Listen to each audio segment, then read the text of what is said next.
Hi everyone. आप background में एक चीज़ लिखी हुई देख रहे हैं, राजस्थान लोक सेवा आयोग अजमेर। विस्तृत विज्ञापन, दिनांक यानी कि तिथि 25 अक्टूबर 2024, 25 अक्टूबर 2024 आज की ही है। क्या क्या है इसके अंदर? क्रमांक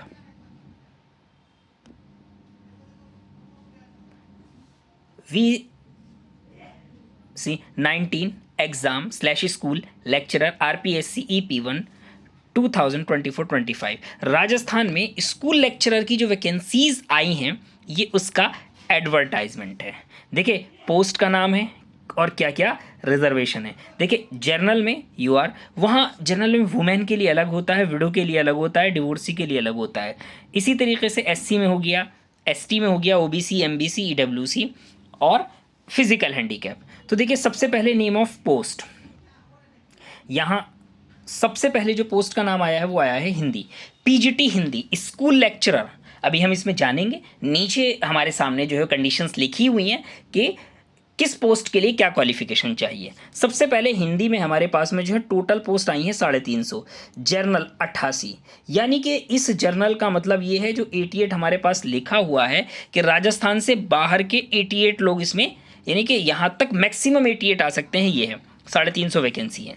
अगली पोस्ट देखते हैं, ये हमारे सामने इंग्लिश है, इंग्लिश में 325 है, 325, और ये 82 हो गई जनरल के लिए।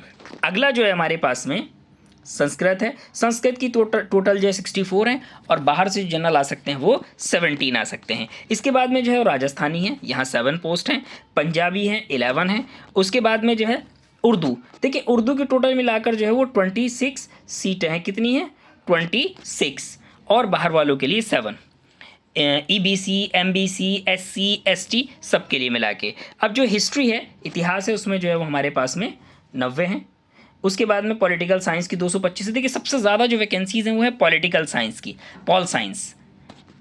उसके बाद जिसको हम राजनीति विज्ञान कहते हैं, या यूपी में जिसको सिविक्स कहा जाता है। उसके बाद में देखिए ज्योग्राफी की है 210, 210 ज्योग्राफी।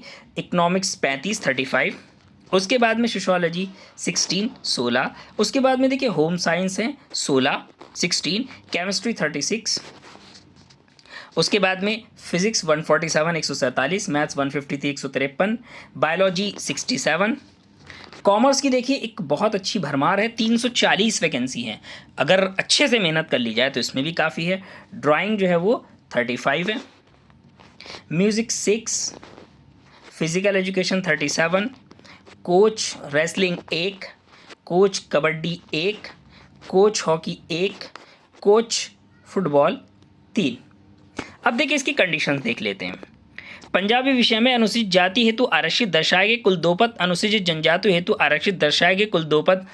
ये इन्होंने रिजर्वेशन की बात की है। यहाँ पर एब्रीवेशन में इन्होंने लिख दिया है कि GN का मतलब जनरल है, UR का मतलब अनरिजर्व्ड है, SC का मतलब शेड्यूल कास्ट है, और ST का मतलब शेड्यूल ट्राइब है, OBC का मतलब अदर बैकवर्ड क्लास है। अब ये इन्होंने अलग अलग कंडीशंस लिखी हैं। अब हमें सबसे मेन चीज़ ये देखना है कि क्वालिफिकेशन का क्या बिंदु है। अब देखिए इसमें से इन्होंने उपर्युक्त क्रम 1 से लेकर 11 एवं 13 से 15 तक के लिए, 1 से 11 जो नॉर्मल जर्नल पोस्ट हैं, जैसे हिंदी है, इंग्लिश है, संस्कृत है, उर्दू है, पंजाबी है, उसमें क्या है, पोस्ट ग्रेजुएट और equivalent examination recognised by UGC in the relevant subject with degree और diploma in education recognised by the National Council of Teacher Education. यानी कि सीधा सा जो है इन्होंने लिखा है कि PG होना चाहिए। क्या होना चाहिए? PG plus BEd। देखिए बहुत सारे लोग इसमें डिप्लोमा से धोखा खा जाएंगे। मैं पहले डिप्लोमा को डिफाइन कर रहा हूँ। डिप्लोमे का मतलब डिप्लोमा इन एजुकेशन नहीं है। जो डिप्लोमा 12th की बिहाफ पर होता है वो नहीं है इसका मतलब। बहुत सारी जगह जो प्राइमरी में 1 to 5th के लिए डिप्लोमा होता है वो ग्रेजुएशन की बुनियाद पर भी होता है, जैसे यूपी में होता है। तो यहाँ अगर यूपी वालों से ही मतलब लिया जाए तो डिप्लोमे का मतलब है LTBT, जो ग्रेजुएशन की बिहाफ पर होता है और BEd के इक्विवेलेंट होता है, जैसे शास्त्री या 1991 से पहले जो है वो उर्दू के लिए मुअल्लिम होता था। इसी तरीके से वो डिप्लोमा माना जाएगा। उसके बाद जो है वो 12 के लिए पोस्ट ग्रेजुएट जो होना चाहिए उसी सब्जेक्ट एग्रीकल्चर में या होम साइंस में। अब देखिए पोस्ट ग्रेजुएट और equivalent examination recognised by Indian Council of Agriculture Research in home science with degree और डिप्लोमा इन एजुकेशन, यानी कि होम साइंस के लिए एग्रीकल्चर से वेरीफाइड होना चाहिए। उसके अलावा बायोलॉजी वाली बता दी गई कि बायोलॉजी में कौन कौन आएंगे। बायोलॉजी में zoology, botany, microbiology, biotechnology, life science, bioscience, ये जो है वो बायोलॉजी में आएंगी। उसके बाद जो है 17 के लिए कॉमर्स है, तो किसके लिए है, पोस्ट ग्रेजुएट डिप्लोमा यानी कि एम.कॉम होना चाहिए और बी.कॉम प्लस एम.कॉम। देखिए कॉमर्स के लिए इन्होंने यहाँ लिख दिया है कि बी.कॉम प्लस एम.कॉम, क्या लिख दिया है, बी.कॉम प्लस एम.कॉम, और उसके साथ साथ बी.एड। म्यूज़िक के लिए अलग है, म्यूज़िक में होना चाहिए, तो ये एम.पी.एड होना चाहिए फिजिकल एजुकेशन के लिए, ये हो गया। और ये शैक्षणिक योग्यता जिस दिन आप फॉर्म भर रहे हैं उस दिन तक होनी चाहिए। शैक्षणिक अर्हता संबंधी प्रावधान, पद की अपेक्षित शैक्षणिक अर्हता के अंतिम वर्ष में सम्मिलित हुआ या सम्मिलित होने वाला अभ्यर्थी भी पात्र होगा। सबसे बेस्ट ये है कि जो ये यहाँ देखिए शैक्षणिक अर्हता संबंधी प्रावधान, एक मिनट मैं इसको ज़रा एम.कॉम वाले को मिटा देता हूँ,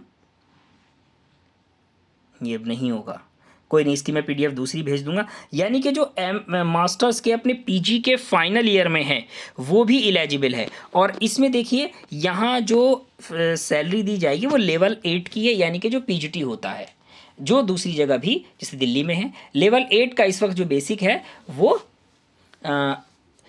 47,600 के बाद जो आता है 47,600 है। अब इसके बाद देखिए इसके अंदर जो एज होनी चाहिए वो मैक्सिमम 40 साल होनी चाहिए, और इसके अंदर एक टाइम ये है कि 2 साल तक जो है वो फिक्स सैलरी दी जाएगी। अब जो रिलैक्सेशन है, जो राजस्थान के SC/ST उनको 5 साल का, OBC को 3 साल का, और जो राजस्थान की सामान्य अनारक्षित वर्ग की महिला जो जनरल कैटेगरी के उनको 5 साल के लिए, इसमें राजस्थान नहीं लिखा हुआ है। अब ये देखिए जो ऐसी हैं जो विडो हैं या डिवोर्सी हैं उनको जो है वो अधिकतम आयु सीमा कुछ नहीं है। देखिए उन फीमेल्स के लिए जिनका लीगली सेपरेशन है या उनके हस्बैंड एक्सपायर हो गए या कोई भी जो है इस तरीके का उनके साथ कंट्राडिक्शन हो, उनके लिए कोई एज नहीं है। ये बहुत अच्छी चीज़ उन्होंने की है। अब उसके बाद में पॉइंट 5 देखिए कि जो भूतपूर्व कैदी है जिनका मामला ख़त्म हो गया वो भी एलिजिबल हैं, और जितनी सज़ा उन्होंने काटी है उसमें रिलैक्सेशन दिया जा सकता है। उसके बाद में जो कैडेट NCC के रहे हैं और जितना टाइम रहे उनको वो रिलैक्सेशन मिलेगा। पंचायत समिति वालों को भी रिलैक्सेशन मिलेगा। आपातकालीन कमीशन प्राप्त अधिकारियों को मिलेगा। इसके बाद में जो है वो नियुक्ति अस्थायी होगी, ये लिखा जाता है कि औपबंधिक होती है या जो है वो एक टेन्योर पीरियड होती है, वो बाद में परमानेंट हो जाते हैं। इसके बाद में देखिए यहाँ चयन प्रक्रिया क्या है, सबसे मेन चीज़ ये आ जाती है कि चयन प्रक्रिया इसमें क्या होनी है। चयन प्रक्रिया में जो है वो अभ्यर्थियों का चयन प्रतियोगी परीक्षा के माध्यम से किया जाएगा। आवश्यकता पड़ने पर आयोग द्वारा उत्तर पत्रक, उत्तर पुस्तिका के मूल्यांकन में स्केलिंग मॉडरेशन, मतलब जो है वो एक एग्ज़ाम होगा मेरिट बेस, जिसमें जो है वो अगर ज़रूरत पड़ी तो दोबारा जो है वो उसको चेक भी कर लिया जाएगा, दोबारा एग्ज़ाम भी ले लिया जाएगा अगर कोई कंट्राडिक्शन हुआ तो। परीक्षा का स्थान क्या होगा, परीक्षा जो है वो राजस्थान के किसी भी ज़िले में सेंटर आपका बना दिया जाएगा, एक डेट दी जाएगी, वहाँ आपको आना होगा। अब देखिए आवेदन की तिथि जो है वो 5 नवंबर से शुरू होगी। कब से शुरू होगी, 5 नवंबर से, और 4 दिसंबर तक, 5 नवंबर से 4 दिसंबर तक आपका फॉर्म भरा जाएगा।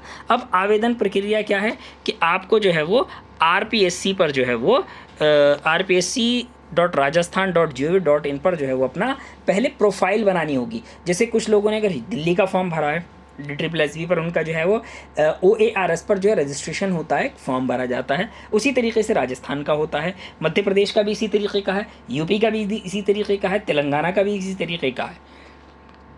तो उसके बाद में वहाँ पर जो है वो आपको और आधार से वो वेरीफाई होगी। उसके अंदर सबसे मेन चीज़ ये है कि जिस ईमेल आईडी को आप SSID बनाएंगे वो उसी मेल आईडी से आपका सिस्टम चलना चाहिए, वो तब बनती है। अगर किसी को फॉर्म भरने में कोई दिक्कत आए तो उसकी हेल्प की जाएगी। उसके बाद आपके पास में क्या क्या होना चाहिए, 10th की मार्कशीट होनी चाहिए, 12th की, ग्रेजुएशन की, वो सारे मार्क्स उसके अंदर भरे जाते हैं। आपका ईमेल आईडी और मोबाइल नंबर जो है वो ऐसा होना चाहिए जो कि चेंज ना हो, और आपका मोबाइल नंबर ऐसा होना चाहिए जिसमें जो है वो DND ना लगी, वो डू नॉट डिस्टर्ब ना लगा हो, ताकि उसके अंदर में मैसेज आने में कोई प्रॉब्लम ना हो। उसके बाद में अगर कोई प्रॉब्लम आ जाती है OTR में, वन टाइम रजिस्ट्रेशन में, तो उसका एक चार्ज देकर आप उसको चेंज कर सकते हैं। तो उसके अलावा फ़ीस क्या होगी? फ़ीस देखिए, जनरल की 600 रुपये है, OBC की 400 रुपये है, EWS की 400 रुपये है। ये यहाँ पर इनकी फ़ीस होगी। सॉरी, जनरल और OBC की फ़ीस 600 रुपये है, SC ST की 400 रुपये है, EWS की भी 400 रुपये है। फ़ीस तो कोई ज़्यादा नहीं है, और रिजर्वेशन सिर्फ राजस्थान वालों को मिलेगा, बाहर वालों को नहीं मिलेगा। अब ये देखिए, scheme and syllabus of competitive exam, ये देख लिए स्कूल लेक्चरर का। देखिए, the examination shall carry 450 marks. कितने मार्क्स का एग्जाम होगा? ये यहाँ इन्होंने बहुत अच्छा किया है कि इसी के साथ साथ जो है वो इसको दे दिया है। कितने नंबर का एग्जाम बता रहे हैं ये? 450 नंबर का। कितना? 450, 450। और उसमें क्या है कि टोटल मार्क्स 450 हो गए। Point 1, there will be 2 papers, paper 1 shall be of 150 marks. पहले पेपर 2 होंगे, पहले पेपर में 150 नंबर होंगे और दूसरे में 300 नंबर होंगे। ठीक, 150 प्लस 1, ये जो होगा 150 प्लस 300, ये जो होगा 150 प्लस 300 पे होगा। उसके बाद में जो ड्यूरेशन होगी एग्ज़ाम की वो होगी 1.5 hours, and the duration paper, पहला पेपर जो होगा वो 1.5 घंटे का होगा और दूसरा पेपर जो होगा वो 3 घंटे का होगा, 150 और 150 का। दूसरा जो 300 नंबर का होगा वो 3 घंटे का, 150 नंबर का होगा 1.5 घंटे का। और देखिए, सारे क्वेश्चन ऑब्जेक्टिव टाइप होंगे, जो है वो ऑब्जेक्टिव मोड होगा। Negative marking shall be applicable in the evaluation of answer for every wrong answer. अब रॉन्ग आंसर जो होंगे वो 1/3 नेगेटिव मार्किंग है। कितनी है? 1/3 नेगेटिव मार्किंग। कितनी है? 1/3। अगर आपके 3 सवाल गलत हैं तो एक सही का नंबर आपका काट लिया जाएगा। Wrong answer shall mean an incorrect answer और मल्टीपल आंसर, मतलब जो आपने जो है वो एक से ज़्यादा जवाब दे दिए वो रॉन्ग आंसर माना जाएगा। The minimum qualifying marks for each paper shall be 40%, provided that the percentage fixed as above shall be relaxed by 5% for the candidates belonging to scheduled caste।